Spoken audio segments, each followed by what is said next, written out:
रूस और बेलारूस या कहें कि पुतिन और लुकाशेंको दोनों की दोस्ती नेटो के लिए बहुत बड़ा खतरा मानी जाती है। लुकाशेंको कहते आए हैं कि वो पुतिन के सबसे मजबूत साथी हैं और पुतिन भी बेलारूस की वफादारी के कायल हैं। Мы активно отслеживаем всю военную активность, которая происходит вблизи наших границ, и готовы отреагировать на любые провокации, которые возникнут в ходе проведения учения «Запад-2025».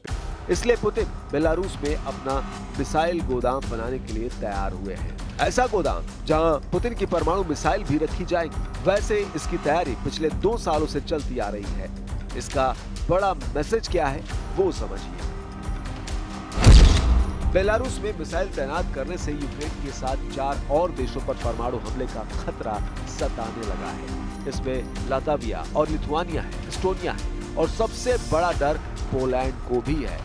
इन सभी देशों तक इस्कंदर जैसी छोटी दूरी के मिसाइल से हमला किया जा सकता है।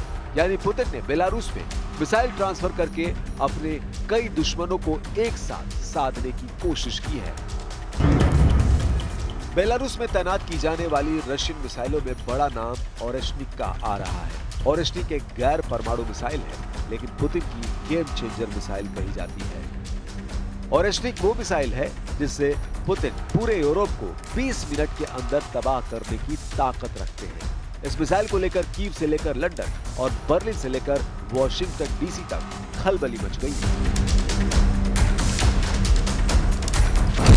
कहा जा रहा है कि 4000 डिग्री में यूक्रेन को जलाने के लिए एक बार फिर तैयार हो चुका है रूस और बेलारूस के रास्ते यूरोप की बारी भी आ सकती है। पुतिन की 4000 डिग्री सेल्सियस वाली भट्टी तैयार है।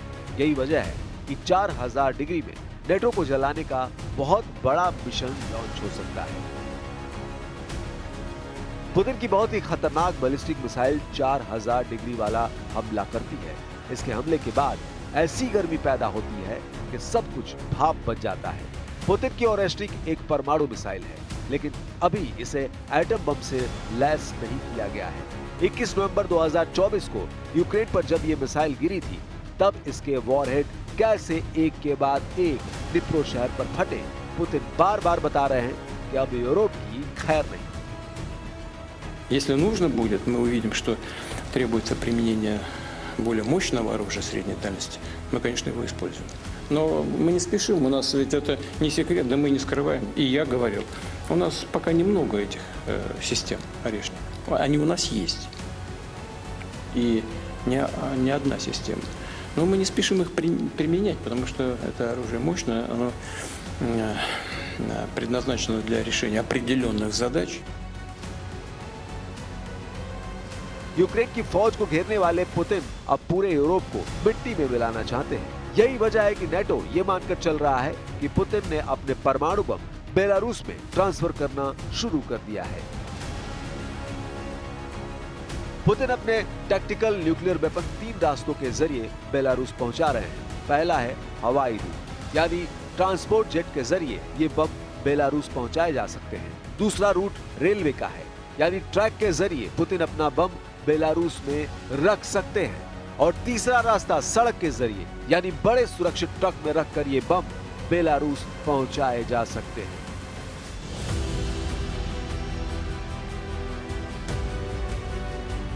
अब पोलैंड को लेकर नेटो का डर समझिए, क्योंकि फ्रांस ने अपने 3 राफाल फाइटर जेट पोलैंड में तैनात कर दिए हैं। इन विमानों के जरिए पोलैंड के एयर स्पेस को बचाने की कोशिश की जा रही है, ताकि फिर रूस की तरफ से कोई ड्रोन नेटो की सरहद में ना घुस पाए। फ्रांस की एक बड़ी टीम एयरबेस 400 विमान और राफाल विमानों के साथ पोलैंड पहुंची है। इस टीम को बताया गया है कि पुतिन के इरादे कितने खतरनाक हैं और उन पर कितनी बड़ी जिम्मेदारी है। राफाल एक बेहतरीन फाइटर जेट है, लेकिन रूस की सेना ने बेलारूस बॉर्डर पर अपनी गतिविधियां इतनी बढ़ा दी है कि नेटो का हर हथियार फेल साबित होगा। इस बात का खौफ फ्रांस तक में फैला हुआ है। इसमें कोई शक नहीं, बेलारूस में परमाणु मिसाइल तैनात होगी तो समझ लीजिए कि फैसला पुतिन करेंगे, लेकिन मिसाइल लॉन्च करने का बटन बेलारूस दबाएगा। एक तरह से पुतिन ने अपने मिसाइल लॉन्च पैड का बंटवारा कर दिया है और उन्होंने बेलारूस को भी एक तरह से मिसाइल लॉन्च करने में बराबर का पार्टनर बना लिया है। पुतिन के इस फैसले से यूरोप में बहुत ज्यादा दहशत है। क्योंकि ऑरेस्ट्रिक जैसी मिसाइल अगर बेलारूस से फायर की जाती है तो इसके जवाब में नेटो क्या करेगा, क्योंकि मिसाइल पुतिन की होगी और उसका लॉन्च पैड बेलारूस बनेगा। तकनीकी तौर पर यह हमला रूस से नहीं होगा और ऐसे में नेटो रूस पर जवाबी हमला नहीं कर पाएगा। ठीक वैसे ही जैसे यूक्रेन को दिए जाने वाले लंबी दूरी के हथियार अब रूस में कहर मचा रहे हैं, तो पुतिन नेटो पर जवाबी हमला करने से अब तक बचते रहे हैं। लेकिन पुतिन के बेलारूस में मिसाइल गोदाम बनाने वाले फैसले ने ब्रिटेन, फ्रांस और जर्मनी के खेल को पूरी तरह से पलट दिया है। उत्तरी पोलैंड में उस जगह चलिए जहां रूस का बॉर्डर सिर्फ 6 किलोमीटर है। ये जगह रूस के कालिनिनग्राद के पास है, जो बाल्टिक सागर से लगा रूस का ही एक इलाका है। यहाँ पर पुतिन को रोकने के लिए पोलैंड की सेना उन लोगों को ट्रेनिंग दे रही है जो आम नागरिक हैं। कोई किसी सॉफ्टवेयर कंपनी में काम करता है तो कोई किसी फैक्ट्री में सुपरवाइजर है। ये है एक कंपनी में ऑफिस एडमिनिस्ट्रेटर एंजिस्का, जो रूस से मुकाबले के लिए ट्रेंच खोद रही है। 36 वर्ष की एंजिस्का जैसे पोलैंड में हजारों वॉलंटियर मिलिट्री ट्रेनिंग ले रहे हैं। W moim marzeniu zawsze było wstąpić do wojska, ale jakoś jak byłam młodsza, bo ja tutaj już jestem troszeczkę starsza niż wszyscy uczestnicy, no to jakoś tak miałam może trochę strach, a potem przyszło małżeństwo, dzieci. Poland ने अपना रक्षा budget 5% कर दिया है। नए हथियार खरीदे जा रहे हैं और आम लोगों को फौज की ट्रेनिंग दी जा रही है। पोलैंड बता रहा है कि वो युद्ध के लिए तैयार है, क्योंकि यूक्रेन के बाद उसे अपना नंबर साफ नजर आ रहा है। पोलैंड में 2022 में 16,000 आम लोगों ने मिलिट्री ट्रेनिंग ली थी। 2025 में ये तादाद 40,000 पार कर सकती है। इससे अंदाजा लगाइए कि रूस से लड़ने के लिए पोलैंड किस लेवल पर तैयारी कर रहा है। Natomiast samo założenie, że Polska samodzielnie jest w stanie się obronić, tak, jest to możliwe, bo widzimy przykład Ukrainy. Na pewno, tak jak powiedziałem, przy wsparciu sojuszniczym NATO konflikt prawdopodobnie byłby krótszy NATO lub Stanów Zjednoczonych, bo to też trzeba rozgraniczyć. Możemy liczyć na Amerykanów jako członka NATO, możemy... Baltic देश और Poland के साथ साथ NATO की हर power घबराई हुई है। वो इसलिए क्योंकि रूस और बेलारूस की जोड़ी पहले यूक्रेन को दहला चुकी है। 2022 में बेलारूस और रूस ने मिलकर एक ज्वाइंट रीजनल फोर्स बनाई थी। इस फोर्स में रूस के हजारों सैनिक शामिल हुए थे।